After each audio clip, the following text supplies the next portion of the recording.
This is the Dallas Morning News. From the Dallas Morning News, I'm Abby McCloskey, and this is Beyond Talking Points.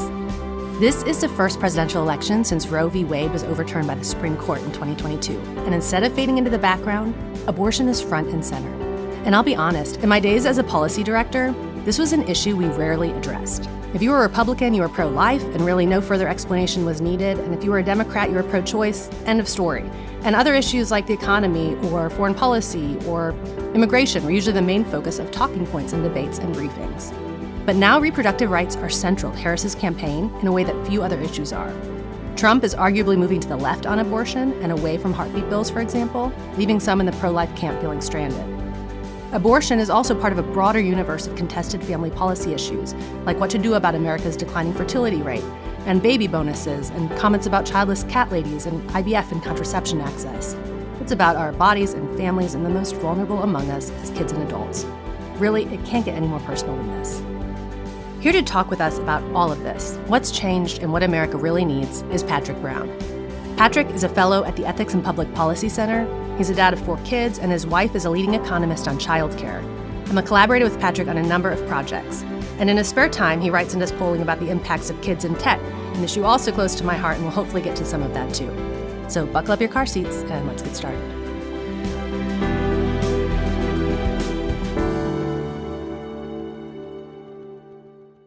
Patrick, thank you so much for being here with us. Yeah, my pleasure, Abby. Thanks for having me on. And, I was thinking, a lot of kids probably don't think about growing up and becoming a scholar on abortion and family policy and all the issues that you spend your time working on. How did you get involved in this space? I don't know. I did grow up dreaming about it, Abby. I have always been interested in politics and policy, and started working in D.C. Doing anti-poverty work back in the day. I got to know then Congressman Paul Ryan when he was interested in around the 50th anniversary of welfare reform, and really kicked off an interest in thinking about the root causes of what so many families struggle with, both in poverty and working class families, and trying to think about how we can solidify the basic unit of the family to create a functioning, healthy, flourishing society. And so, got a master's degree, all that good stuff, but ultimately just kind of stayed involved in the conversation and worked on the Hill for a couple of years, and joined the Ethics and Public Policy Center in 2021, where they hired me to work specifically on creating a pro-family economic agenda, really thinking about what it means to place the family rather than the individual or the state or any other sort of institution, but really focusing on the family as that core building block that, from that flows so many other good things in society. But if we don't get that right, then we have a lot of problems. And so that's what I try to spend my time on. Yeah. And you and my paths have crossed a number of times over the years, but I honestly can't believe how much the conversation has changed in the last 2 years in particular around family policy. And that's because, I think, of Roe being overturned. And so I was just wondering, for our listeners, in the most basic terms, what did Roe do and what has changed after the Supreme Court overturned it in 2022? Right. Well, Roe was the 1973 decision from the Supreme Court that said that state laws restricting access to abortion were unconstitutional. So therefore, there was a federal right to receive an abortion. And at the time, it was defined as, long story short, it ended up being sort of interpreted as around 20 weeks, up to that time. States could not act to prevent people from accessing abortion. So just to clarify, up to that point, a state could limit partial birth abortion or later term abortion, right, just not before then. After 20 weeks, then states could act, but before then it was considered a federal right. And so the 2022 Dobbs case overturned that and said there is no federal right to abortion. It now is up to states to decide what they think the right way to adjudicate this complicated question is. And so we've seen over the last 2 years now states going in all sorts of different directions, right? Especially, I'm here in South Carolina. Listeners in Texas are very familiar with the direction that a lot of states in the South have gone, but then other states, California, Michigan, New York, other places like that have kind of gone in the exact opposite direction, expanding abortion to pretty late in pregnancy, and putting taxpayer funding towards it and that sort of thing. It's been a tremendous shifting of the ground under people, because there was a lot of conventional wisdom that abortion didn't really move votes, abortion didn't really matter that much, and I think we've seen over the last 2 years that it does, and that it really touches on these deep questions for people of identity and meaning and personhood, and what that means, how that shakes out in the political process. We're still coming to grips with that. That's really helpful. And it certainly seems like we've seen this map of extremes, but underneath, the very different policies of red and blue and purple states, I've been really surprised to see how the polling has changed. And this is from Gallup, but we have the highest share of Americans supporting for abortion rights and identifying as pro-choice that we've ever had. It's the majority now. It's 55% are pro-choice, and more than twice as many pro-choice people relative to pro-life people are saying that abortion is a deciding factor for them in this election. And so I think I've spent my time from a more conservative pro-life camp over the years, and I think there was an underlying assumption that if Roe's overturned, then kind of the issues settled and quote unquote life has won. But instead, we've seen a dramatic increase in the share of the population who identify as pro-choice, and I actually believe abortion rates are up. And I'm just wondering if you can kind of spend a few minutes on what's going on there. Yeah, I think under the Roe regime, there were a lot of people who just thought of it as settled ground, right? That they weren't paying attention to law review articles and legal scholars who were saying, look, the argument here is faulty. That, Ruth Bader Ginsburg herself said that Roe was not reached the way it should have been. And so it was vulnerable to a challenge from conservatives and others who said, look, whatever you feel about abortion, let's get the federal government out of it. Let's recognize that states should be able to expand protection for the unborn, or whatever that looks like on the ground. And so, because your sort of average man on the street wasn't really paying attention to it, I think there was an artificial lid on public opinion. It was just kind of back burner for a lot of people. And so once you take the lid off and the steam rises, people will get activated around it in a way they weren't prior to 2022. Now, I don't want to overstate it, right? We've still seen pro-life legislators across the country. There's no governor who's signed a pro-life legislation who's lost. There's no pro-life senator up to this point. We'll see what happens in November who's lost. And so, you can still be pro-life and win elections. That's not the issue. The issue is when abortion is on the ballot, as it has been in 7 states so far and another 10 states coming up this November. You give voters the choice and say you can either choose between an abortion regime, which the median voter tends to see as being too restrictive, right? Maybe too early in pregnancy, not enough exceptions for things like rape and incest, or not being clear around when the life of the mother is at stake, or one that's maybe too expansive, that doesn't have any restrictions at all. And we've seen over and over again, voters would prefer the one that has fewer restrictions, that opens the door to more of these cases. And so I think that's the challenge for pro-lifers is to figure out a way to find that a way of casting their proposals and their agenda in a way that can appeal to that voter who's in the middle and is inclined to say, I'd rather err on the side of being too permissive than too restrictive. Yeah, and I think in some ways the extremes being demonstrated by the states have put a lot of pressure on there once again being a federal response, either guaranteeing abortion access or limiting it as a number of weeks. And so I want to shift here to talk about Harris and Trump's approaches. And starting on the left and with Harris, she has said that she supports lowering the 60-vote filibuster threshold, and maybe we can talk about what that is, to a simple majority to essentially pass Roe back as a legislative measure and have us to a point where it is Roe's back in place, but not as a constitutional protection, as a legislative policy. And what are your thoughts on that? I think this is something that, the politics of the filibuster, seem to change depending on who's in office. And there was a time when President Trump was encouraging Republicans to get rid of the filibuster. Uh, Democrats now say, that we should have exceptions for climate change and abortion and all these other things. And you start to sort of have the Swiss cheese approach to the filibuster where you keep finding these new things that merit an exemption. Eventually, you just won't have one at all. And I think that would be a real tragedy for our system of government, which relies on consensus building and often bipartisan cooperation. If you turn the Senate into a sort of miniature version of the House, where a simple majority is enough to pass sweeping change, right? Like we would have seen in the Build Back Better legislation under Biden, or Medicare for all, or whatever it is. You can kind of name your boogeyman, but that would, to me, be a much more volatile situation. I think we need there's that phrase from one of our founders about the Senate being the saucer in which the tea of the House is cooled. I think there's a necessity in having the Senate be able to, needing to work to that higher threshold. So I'd be pretty concerned if President Harris,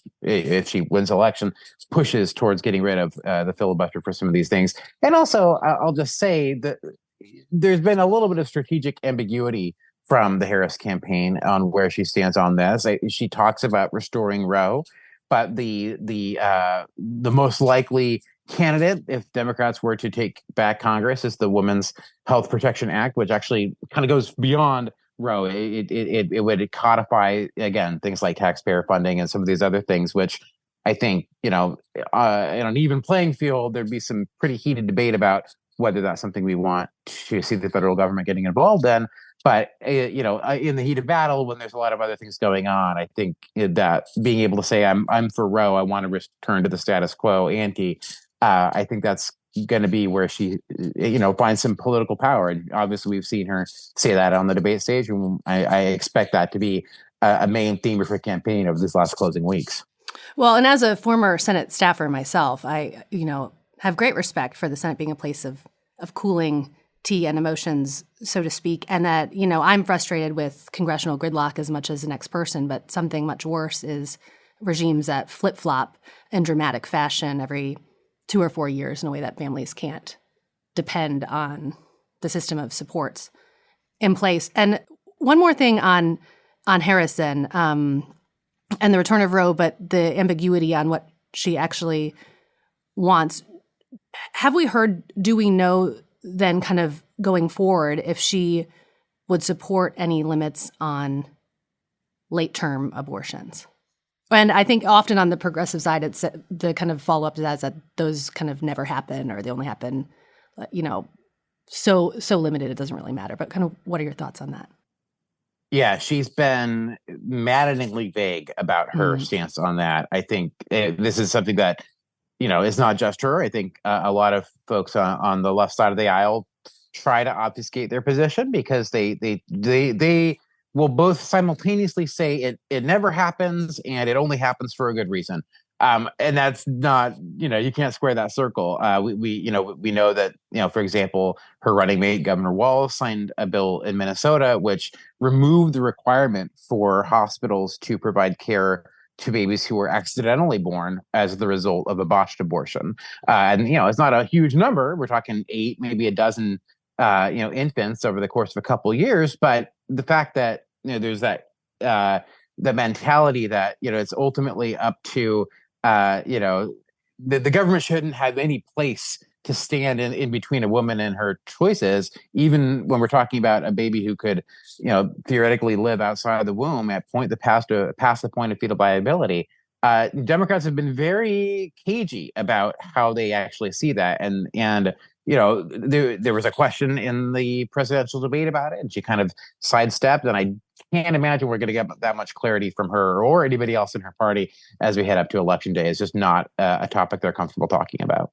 Yeah, and I suppose if there's anything good about this confusing landscape of abortion that we're in, I think it does get to these more nuanced questions that I don't think we've asked enough of our politicians, or even sometimes ourselves. I remember talking to a Democrat politician about abortion. Kind of his position was pro-choice, and he had never really thought about if there was a weak limit or at any point where he thought it wasn't acceptable. And I think that having these more nuanced conversations about what it actually is really important. Anyhow, I want to shift over to Trump, because you wrote an article for the New York Times saying pro-lifers helped bring Trump to power. Why has he abandoned us?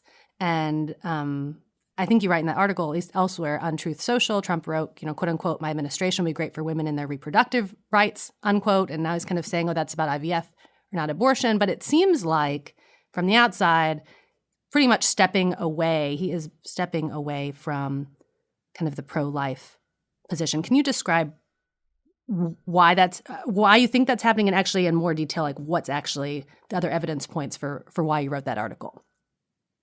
Yeah, I think,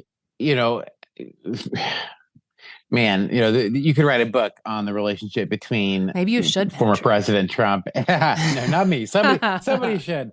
Between the relationship between the pro-life movement and former President Trump. I mean, it's been a transactional one from the get-go.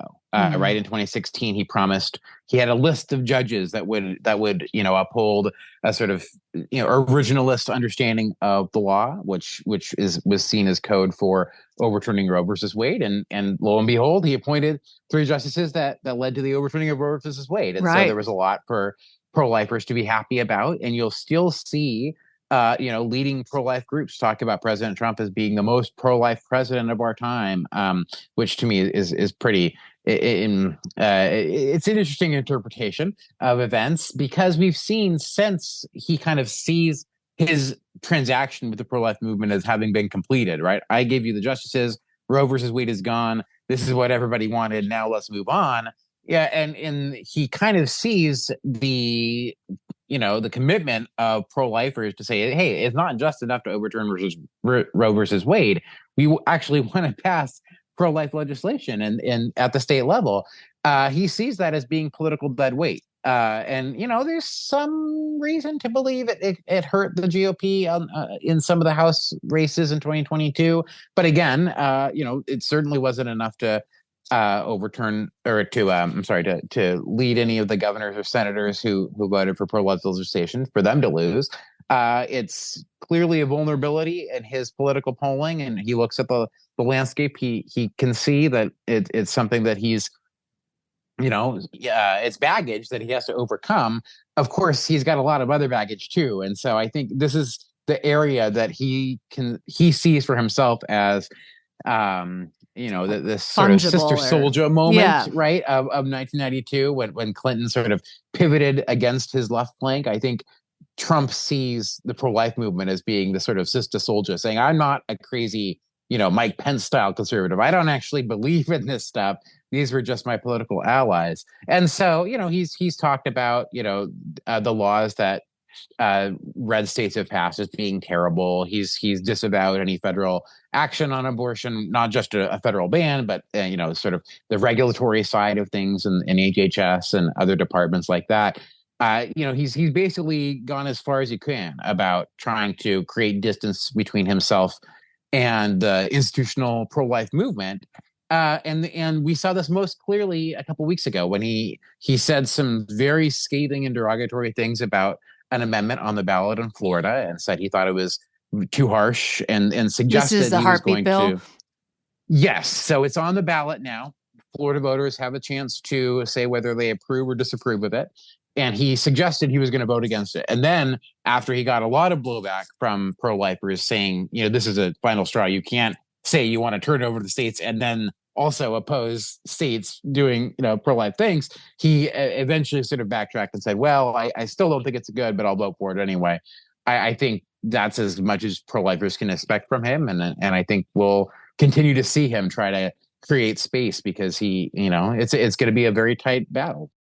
And I want to spend one more minute on this, because I think so much attention is naturally absorbed by Trump, and he has completely reconstituted the Republican Party. But the RNC, and I understand that's kind of more and more like a one-to-one with Trump, it is representative of what Republicans believe or should be. And this summer, the pro-life plank was completely removed from the GOP platform. And I was wondering if you could talk to us about that, because I think there's still, and maybe rightfully so, a knee-jerk reaction that the Republican Party is still the pro-life party, and maybe Trump's just doing what he needs to do to win an election. But, the main bones of the party, so to speak, are still standing firmly in the pro-life camp. Can you talk about that? Yeah. No. So the Republican Party platform has had, I think, since 1976. That's a Somebody long can fact check time. me on that one. Yeah. It's been there pretty much forever. A commitment to the idea that the party stands for protecting the unborn as a matter of principle, and going. I can't remember if I said from conception, but certainly the idea that we need to treat the unborn fetus as a person and protect it in law.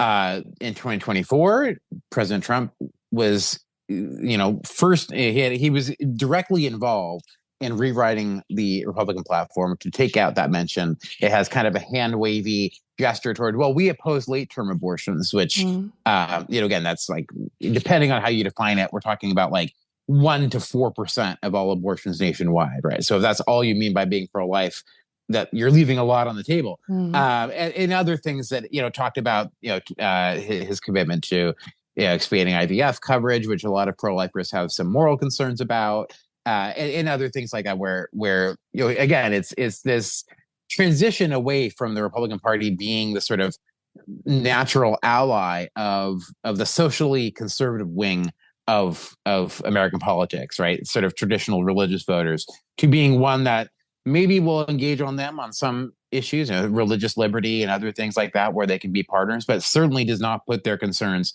anywhere near the front of the coalition. I think it's something that a lot of pro-life voters can see that shift in the Trump campaign, and it's not. It's to me, it's not clear that would have happened under any other Republican nominee, a Ron DeSantis or a Nikki Haley or anybody else who was running for the nomination in 2024. I don't think you would have seen that same disavowal of the pro-life cause. But because Trump is who he is, and he has his own sort of idiosyncratic view of American politics, he thinks it's important to distinguish himself as not being one of those kooky right-wingers. Yeah. And, after the Roe decision, kind of another interesting development has been the increased level of scrutiny on what the states and political parties are doing, again, beyond abortion, but to support families with children on the other side of the womb. And this is happening in the context of our fertility rate in America dropping and really expensive childcare costs, and still a minority of people having access to paid family leave when they have a baby. There's a lot here in how we currently support families and kids and how we could do it better. So I want to spend a few minutes on again, broadening out from abortion to kind of the broader issues of family policy, especially for young kids and new parents, what the parties and campaigns are either promising or you think could do about it. And let's start with Harris and your view on how she would or would not support families with young kids. Yeah. So where to begin, man? So Harris, I think her signature policy that she mentioned in the first answer of the debate against Donald Trump a couple weeks ago, and has continued to mention on the stump and other places, is reviving the pandemic era expansion of the child tax credit under the Biden administration. And for those who weren't paying super close attention, this turned the child tax credit as it stands currently, which is something that you deduct from your taxes at the end of the year, into a monthly direct payment to parents, where it arrived, but a larger payment, right, and so it arrived in your bank account at the beginning of each month based on how many kids you have, and it went to virtually every parent, regardless of your income and regardless of whether you were working or not. It was a universal monthly child benefit. And so that's what she's hoping to restore. I think it's unlikely you'd get there unless you had a Republican, a Democratic control in both Congresses. But it's theoretically that could happen. And so that would be something she'd be trying to do. They bump it up. It's currently $2,000. They would bump it up to $3,000 with an extra $600 a year for kids who are under 6. So yeah, it's a pretty substantial commitment to families. There's always going to be quibbles about whether this should go to families who aren't working or low-income families or how you structure it. But for the most part, we've seen what that looks like under the Biden administration. I think that's where they would put a lot of energy behind.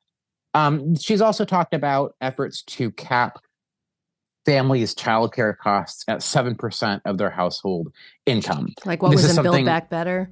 That's right. It was in the Build Back Better legislation that it got dropped by Joe Manchin, where they were negotiating.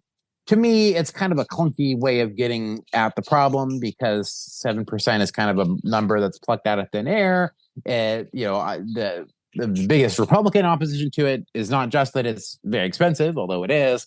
It's that it only applies to families who are paying for childcare. So by definition, if you're not paying for childcare, if you have a neighbor or a relative or a stay-at-home parent watching young kids, you're not paying anything. So 7% of nothing is zero, right? And so good job, Patrick.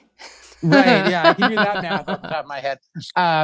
Those families don't get any benefit, while the families who are relying on Kinder Care or Bright Horizons or whatever, those are the ones who actually get the biggest benefit. And so, I that it came very close to passing in Democratic-controlled Congress last time around. Maybe they could do that again, but I think that would come behind the expansion of the CTC in terms of their priorities, just because there's a big push to do that as an anti-poverty measure. And I think there's enough momentum where you could, if she had 50 Democratic Senate seats, I suspect that would be towards the top of her agenda.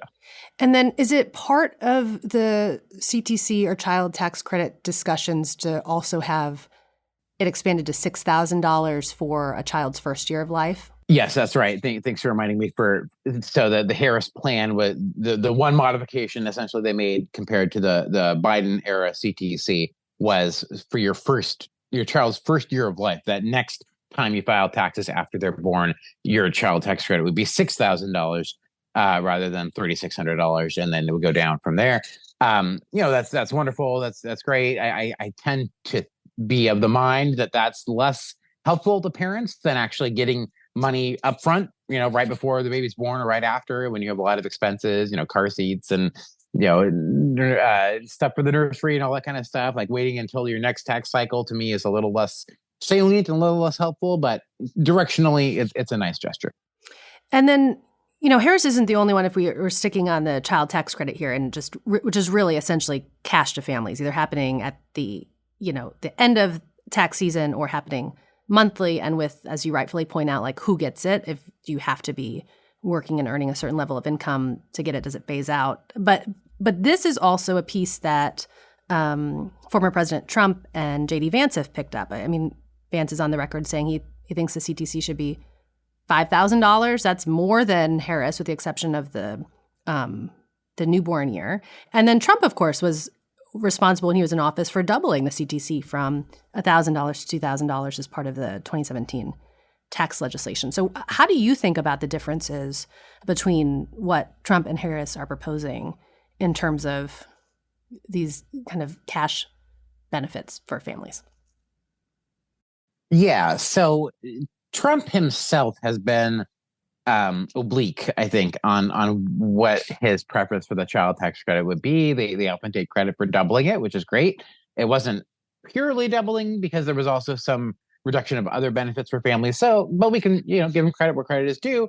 The child tax credit went from $1,000 to $2,000 under President Trump. So, in some of the, I think in the campaign platform and in some of the rhetoric around there, they'll talk about ensuring that gets extended, which is fine. It is due to expire next year, so Congress does need to do something about it. Otherwise, it will go back down to $1,000 per kid, which would be a big tax hike on a lot of families.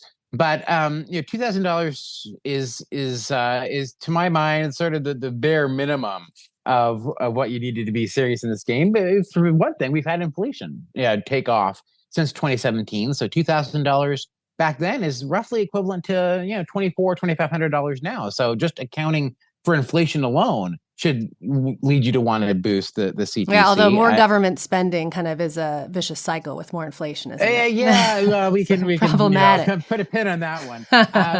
But it is true though that you have others in the Republican Party who do have a more ambitious goal for CTC than I think Trump himself. Most notably his running mate, J.D. Vance, who kind of tossed out the number of 5,000 during an interview. I don't know how serious that was, but certainly directionally shows where he'd like to go. A lot of support for families, especially families with multiple kids. I don't think that's realistic anytime soon, but it's nice to have people trying to shift the Overton window in a pro-family direction. And we have other senators, Senator Marco Rubio, Senator Mike Lee, others who have been sort of longtime fans of the child tax credit and pushing it in a more pro-family direction. Senator Mitt Romney currently is, I think, the leading champion on this, who has a deficit neutral bill to expand the CTC and also collapse some of the other, benefits that are sort of tangled up right now. I think it's a really smart bill. I can't imagine that the Republican nominee is going to adopt something that's associated with his longtime rival, but those ideas are out there. Yeah. They're in the bloodstream, and it'll kind of depend on what Congress looks like after Election Day to really know what is the most likely path forward. And I feel like the energy in both parties is clearly shifting in the direction of more money for families with young kids, which is someone, who's worked in this space a long time, I think is a good development depending on how it's structured. But what do you say or think to the cynic who is basically like, this is just like handing out election goodies in the same way we're going to promise to save manufacturing jobs, or we're going to pay teachers more, we're going to pay childcare workers more. Now we're going to, if you have a baby, you get more. And it's just part of this kind of showmanship, or even if it gets passed, kind of you're buying off votes as opposed to doing anything fundamental about changing what family life looks like in our country. Yeah, a couple of things there. First, there is a version of pro-family policy that can tend to be a little gimmicky. It's the equivalent of no tax on tips, right? And I think you see this when conservatives will point to Hungary and say, "Oh, look what they've done for families with women who have more than 3 or 4 kids don't have to pay income taxes." I think it's 4 for the kids. Rest of their life. So I'm excluded, but you could be in there, Patrick. All you have to do is move to Hungary. I'm not a woman. That's right. There you go. Darn it. And so the number of women who have 4 more kids and actually are paying income taxes ends up being pretty small. So it's a lot of flash for no substance. And I think some of the ideas that we see thrown around on the right, this idea that some people talk about, oh, we should make childbirth free for parents. Again, kind of expensive. It doesn't really do a whole heck of a lot in terms of if you're concerned about declining birth rates or stable families. And so I do think there's some to that we want to be prudent. We want to be sensible. On the other hand, I think something like the child tax credit in particular, because it goes to virtually every family, we can talk if you want later about, how we treat families that aren't working. But basically, as long as you're working and you have some sort of income, you get the child tax credit. I think the way to understand that is a recognition that parents are doing the hard work of raising kids today, and society as a whole benefits in the future, right? Because we need those future taxpayers and job creators and soldiers and politicians, whatever they grow up to be, right? We need that. And if we just leave parents alone and say, hey, look, you're on your own, kid. We got to take care of ourselves. And we've already agreed that we're going to socialize the cost of old age through Social Security and Medicare. But, when it comes to kids, hey, look, that's a bridge too far. We're not willing to redistribute in that way. I think that's where part of the explanation for why I think it feels harder than ever to have a family today. I think that's, to me, a compelling rationale for something that's broad-based and near universal, like the child tax credit, rather than a specific gimmick handout, like, again, no tax on tips kind of stuff, where it's just like, well, let's pick this one thing. Let's forgive student loans, but only for people with 3 kids or more, or something like that. That to me just feels a little not as substantive. Yeah. And I think there's this real tension in this space of family policy, between policies that go to everybody, like anyone with kids, and we would call that in public policy a universal policy, versus something more targeted. And so I want to talk about that, because I think in policies like the child tax credit, because they go to essentially everybody, and it's my belief that they should go, that people at the low to moderate income level should be fully included too, but that we aren't then able to target it right towards our most needy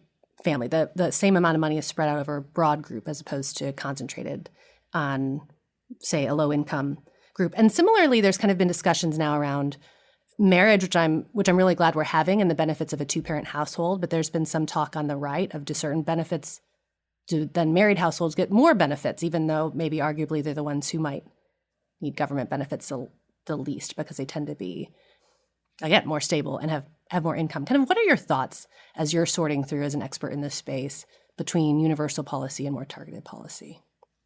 Well, expert is too generous, but thank you. You're an expert, Patrick. But I think you're raising some really good points. I think it depends what the goal of the policy in question is, right? And I think there's a difference between anti-poverty policy or policies that are meant to sort of give families at the low income, end of the spectrum a boost versus universal policies that are just meant to support family in general. And so again, I think the child tax credit the way that I understand it, kind of addressing some of that imbalance between the cost that parents bear that non-parents don't.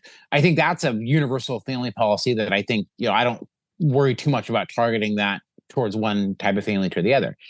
On the other hand, I do think there are some policies that we already have that are appropriately targeted towards low-income households. Something like the federal child care block grant program, which is essentially vouchers, more or less, for low-income families who need to work to support themselves, but don't have anyone to watch the kid. Or, obviously, childcare is very expensive for everybody, and there's no way you could pay full-price childcare and also work a full-time job at a low wage. So we have a federal, program for people who are at or near the poverty line to allow them to be able to work, which we know is important for family flourishing, as well as afford childcare thanks to the federal subsidies. I think that makes sense. I would not want to scale that up and have that be a society-wide program, because I don't think that it's in the interest of the federal government to put its thumb on the scale and say, as I was mentioning with the Harris plan, to say we're only going to cover the costs of raising a child if you put your child, if every family puts their child in,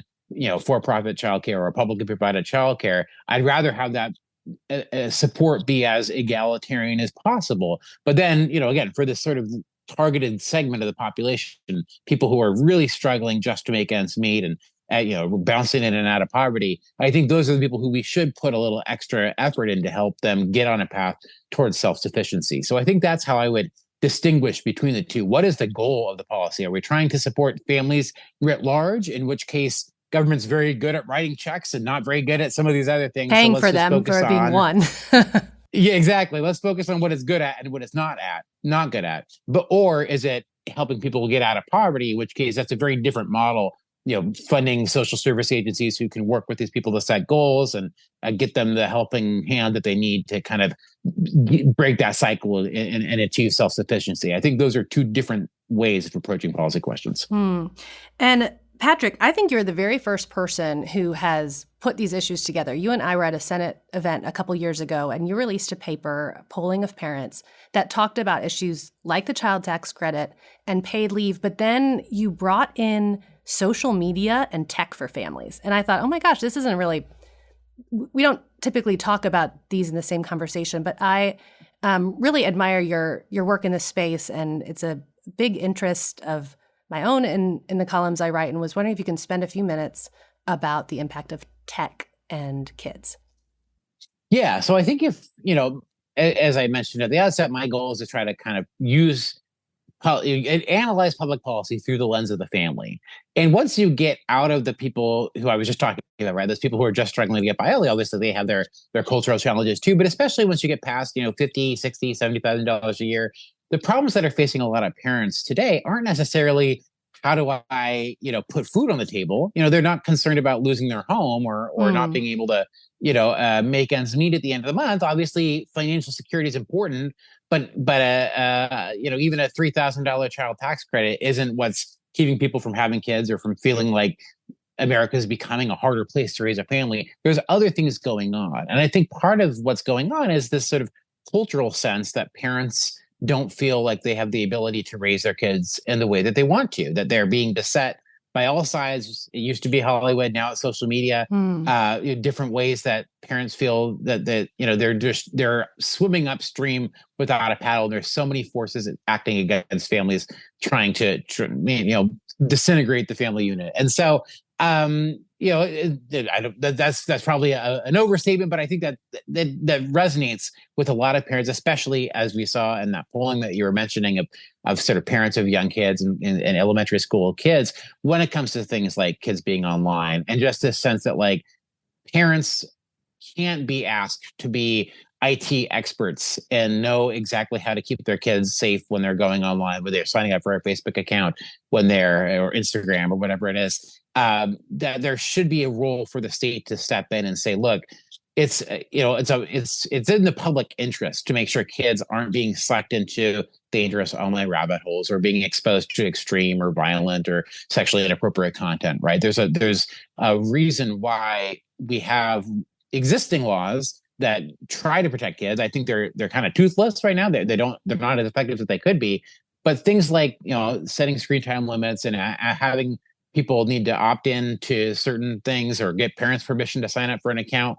A lot of these things can be done under existing legal frameworks without having to rewrite the whole Constitution, because we recognize that parents are the authority over their kids, that they have the responsibility to raise their kids in a way that they're going to be able to participate in democracy as full citizens and not being beset by whether it's social media companies or just user-generated content that's not appropriate for kids at different ages. I think those are some of the things that policymakers should be thinking about. How can we make parents' lives easier? Whether it's affording starting a family, or whether it's raising a family, giving them more power to find the school that's right for them, the environment that's right for them, building houses and neighborhoods and all that kind of stuff that really centers the family and the parent as wanting to support them, rather than, well, if we can just get GDP growth up above 3%, then everything will kind of take care of itself.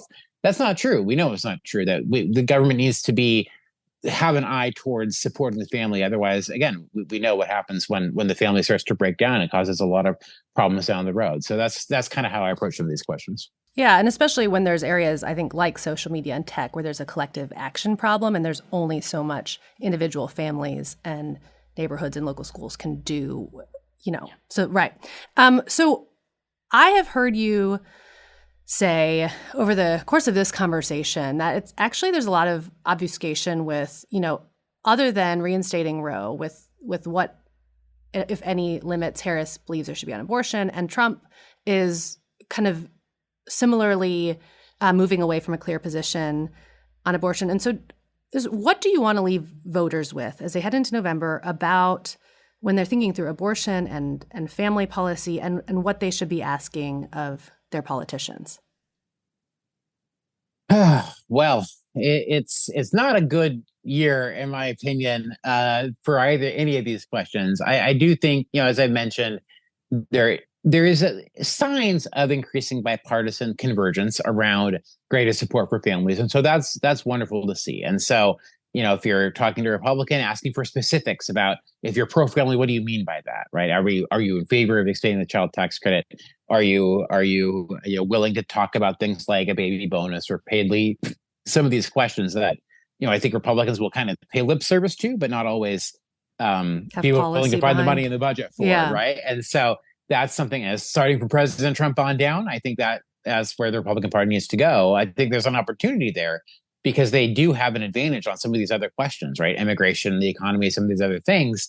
They just need to give specifics about what they actually mean when they say they're the party of family values, right? What does that actually cash out as?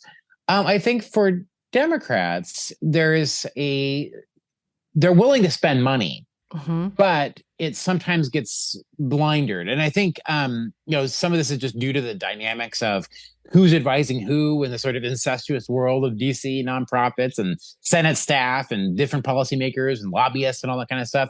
You just get a bill that gets handed to you from some one alliance or another and say, okay, this is the progressive answer to childcare, and it's not taking into the full diversity of families across the board, their parents' preferences, parents' situations, where they live.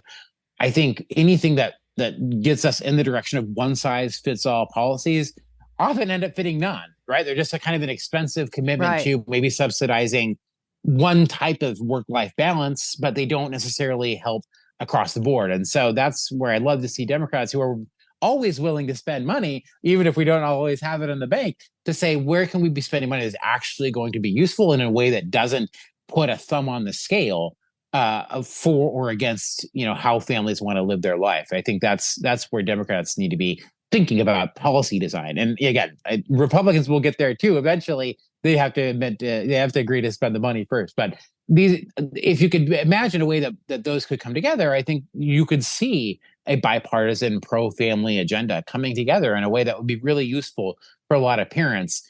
I don't think this is the year it's going to happen, but at least asking those questions and encouraging politicians to be thinking about it. And then when it comes to abortion and pro-life and pro-choice and all that kind of thing, I think we're seeing at the state level, basically, this is going to be the year that the dust starts to settle, because after this year, there's only going to be, I think, 2 or 3 states left that have pro-life laws, but also have a citizen referenda process. And so, like in Texas, I'm fairly certain you guys don't have one, and other states, South Carolina doesn't have one. There's a lot of states that just don't have the option for citizens to get their ideas on the ballot. And so those laws are probably pretty safe. And I would encourage pro-life voters in those states to be thinking about those edge cases that cause so much heartache and headlines about people's lives in danger and all that kind of thing, making sure that doctors are crystal clear on treating women who are in dire straits without worrying about, whether they're going to get prosecuted or something like that. And in a lot of purple states and blue states, it's going to be the case that there's going to be very expansive pro-reproductive rights type amendments that get passed. And I think that's going to be a big wake-up call for the pro-life movement, and they're going to have to think about what comes next and how they can be reducing the demand for abortion through some of the supportive policies that we were talking about earlier. I think that's going to be the next phase of the pro-life movement in a lot of these states, like Michigan and Ohio and some of these other states that have had ballot initiatives. That they're going to have to grapple with that new reality. I think that will be what is to come, and hopefully we can talk about it when it gets here. I hope so too, Patrick. Thank you so much for joining us today and for all of your wisdom and work on these really important issues. Thankful for you. Anytime, Abby. Thank you very much.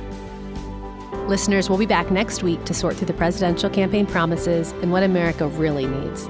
This podcast is running as part of the American Middle series of the Dallas Morning News. Please like us or subscribe wherever you get your podcasts. I'm Abby McCloskey, and you've been listening to Beyond Talking Points.